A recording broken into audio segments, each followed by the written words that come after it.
This is made on fucking Scratch?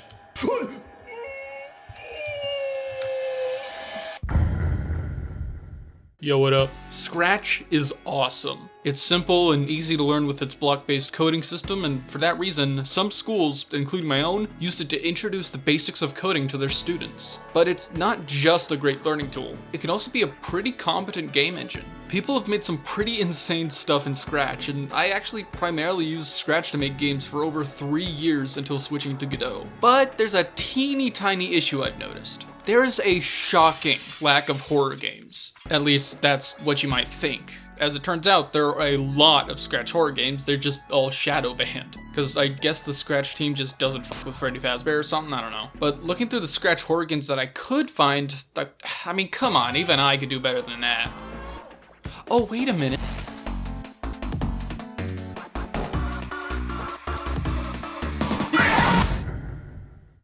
So I already have an idea for this game, but it's gonna need a bit of a backstory. Last year, I released a game called Glizzy Gobbler Reheated. It was a remaster of a game I made 3 years prior, and to this day, it's still the biggest project I've worked on. Now, when I started development of this game, I had a small plan to have a bunch of my games moving forward to be connected in the same universe. It was a pretty simple idea, just, sprinkle a few Easter eggs here and there so the player can put the pieces together, nothing more than that. But I kinda ended up going a bit overboard, and now there's a whole interconnected plot spanning several games with a lore document over 8 pages long and a timeline spanning over 7 years, all starting with a game called fucking Glizzy Gobbler. I think I need help.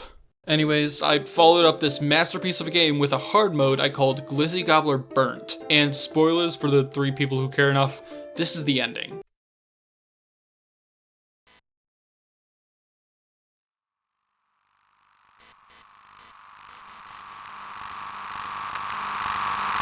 Yeah, I know, peak cinema. But ever since then, I've had huge plans for this thing, and I still do. So that's why I want this game to take place directly after Glizzy Gobbler Burnt. You'll play as this guy, who I've named Marv, and you'll have to find a bunch of items in order to leave, all while hiding from him. Just a basic Slender clone. How hard could it be?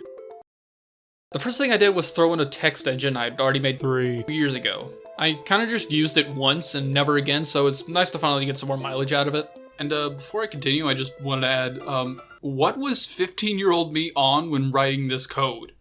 And where can I get some? I mean, I didn't even plan on using it, I just kind of did it for fun. Oh, you read or draw or play your DS after finishing your schoolwork? Well, this is the shit I was doing. What was I talking about? Oh yeah, the video. The next thing I needed to do was add some basic top-down movement.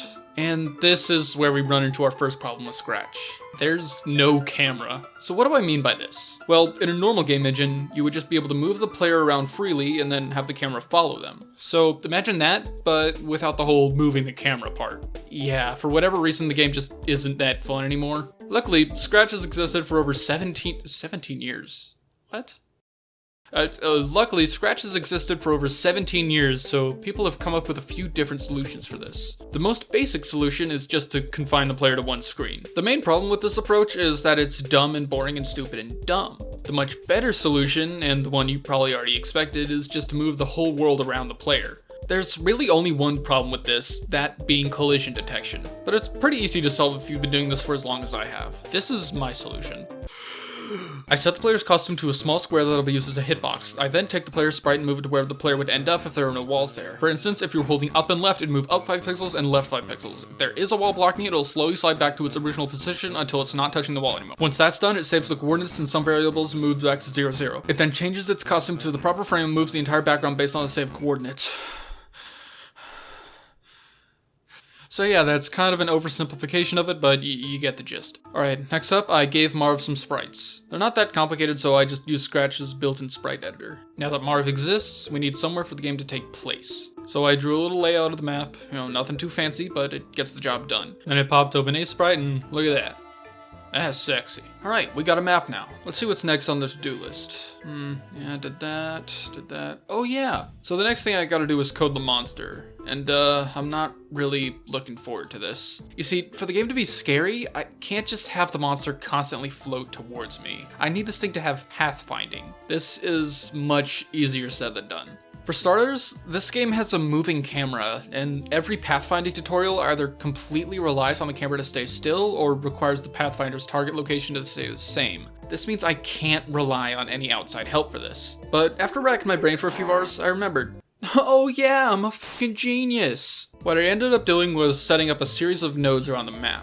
The idea is that the monster will patrol around these nodes in a path until it spots the player, in which case it'll chase until it no longer sees the player. When it's done chasing, it'll trace its steps back until it goes back to when it started chasing. This solution not only works with a moving camera, but it's pretty easy to code compared to the other methods. Now we need to detect when a monster can see the player. This is pretty simple, I just need to send a shapecast from the monster to the player. If it hits a wall, it can't see you, but if it doesn't, run. Then I made a few tweaks, like he'll occasionally turn around so you can't just follow him around the map. Now we have a full AI of our monster, but if you've been paying close attention, you might notice that the monster that's supposed to be terrifying is just a white blob. Not really something I'd classify as scary. Let's fix that.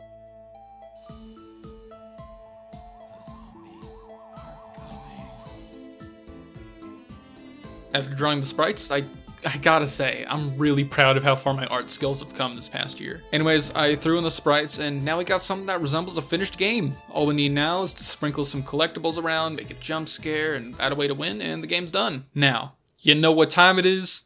Sadism time! This is made on fucking Scratch? Yeah. I saw something walking. Oh, that's fucking, oh my god. Dude, I swear to God, there's gonna be a fucking jump scare in here. Like, as soon as he sees, he's gonna go, rah! Oh god, I see one catching up to me! Where'd I go? I'm literally going in circles at this point. Alright, let me tone down those F-bombs first of all. I forgot that. Okay. That's scary. Give me that. Research papers. You can save countless lives, okay. That right here. Oh, and the last one. Lifeblood of the future. This could help me recover. Yep, that arm is... That's great. That's very great. Damn, you got everything too. Yep, okay. I guess same place. Okay, I remember where most of them are, so... This is really good, by the way. I'm really enjoying this. I will grab that. Melville Shine. Yep, I already spread that. You fucking... You gotta be kidding me. You gotta be kidding me. Oh! You fucker. You fucker. Okay, grab this. Get the frick out of here. No. You fucker. Jesus, okay. This is like third attempt, fourth. Let me just leave. Get out of here. I swear to God. It's surprisingly kind of difficult. I would not be surprised if the next friend you're gonna bring over here does this shit the first fucking try, though.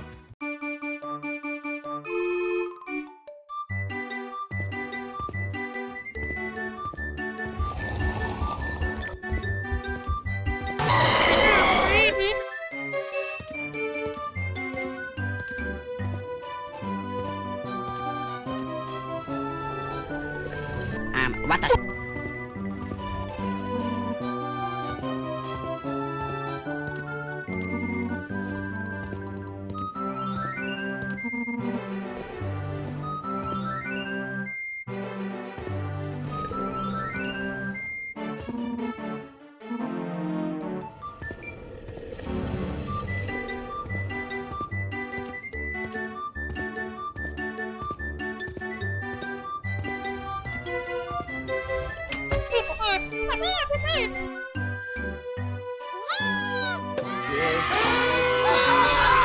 This is like taking candy. Nope. I'm just waiting for him to pass by so I can go in there. Okay.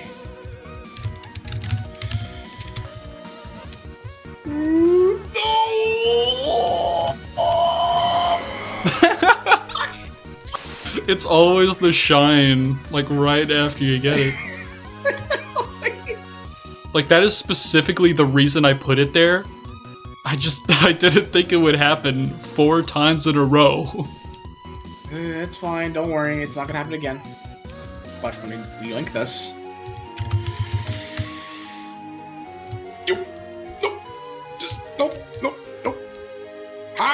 Didn't happen, motherfucker. Yep. There you go. I swear to God, you're not doing that to me again. There's he again. And I did it. Thanks for playing. So yeah, it's basically the next FNAF. As usual, a link to the game will be in the description. If the scratch link doesn't work, it probably got taken down, so there'll be an itch.io link down there too. Alright, that's it. See ya.